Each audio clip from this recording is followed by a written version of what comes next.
Depending on your age and your listening habits, your mileage on the All American Rejects may vary, but no matter what you listen to, it's important to keep an eye on them right now because the All American Rejects are currently embarking on an unconventional tour that may also be one of the most important that we've seen in recent years. What they're doing is as innovative as it is simple.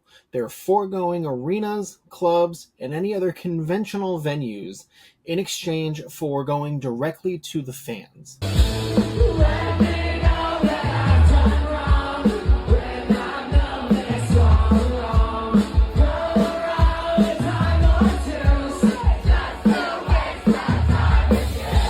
They're playing shows in houses and backyards like a band would just starting out, not like a band that has a dozen or more number one hits would do.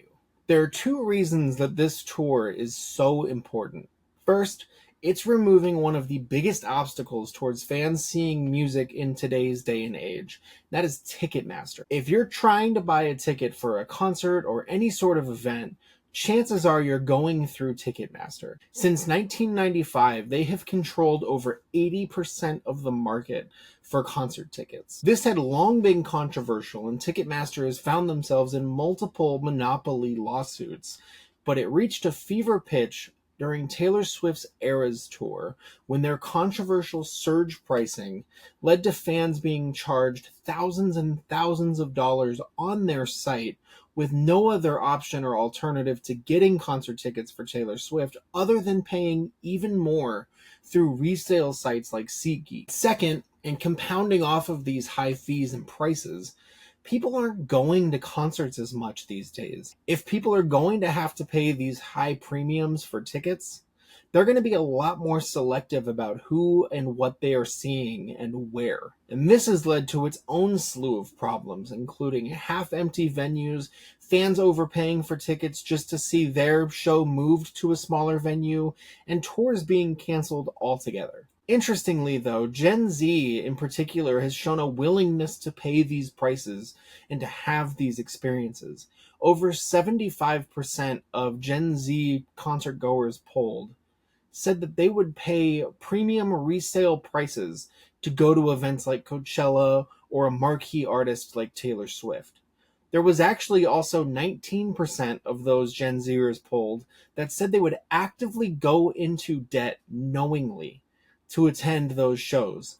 All of this has added up to make touring a much less economic endeavor for bands of all sizes. The Black Keys had a highly publicized issue where they had to announce a tour, postpone the tour, and then altogether cancel it, with the rumor being that it was due to low and poor ticket sales. Similar issues have also plagued pop stars like Katy Perry and Jennifer Lopez, with viral clips showing them performing in front of small crowds, empty seats, and a lot of the times it's an unwillingness to charge less or perform in smaller venues that are causing these problems for artists. What the All American Rejects are doing with this backyard tour is avoiding all of these questions and all of these issues altogether. By going from backyard to backyard, there's no Ticketmaster, there's no surge pricing, there's no service fees. A lot of these shows, there's no cost at all. What they did was they self-financed everything. They took $50,000 out to pay their crew, to rent a bus, and they hit the road. We're not trying to sell you finance tickets to Coachella. We're not trying to sell you Ticketmaster fucking penalty fees. We're not trying to sell you $25 parking.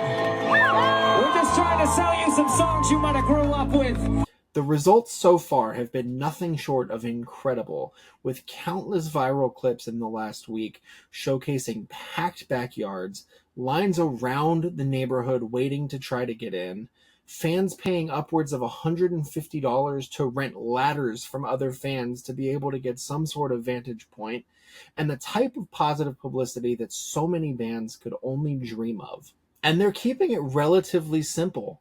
On their website, you can sign up for email or text alerts to find out when they're going to be in your town.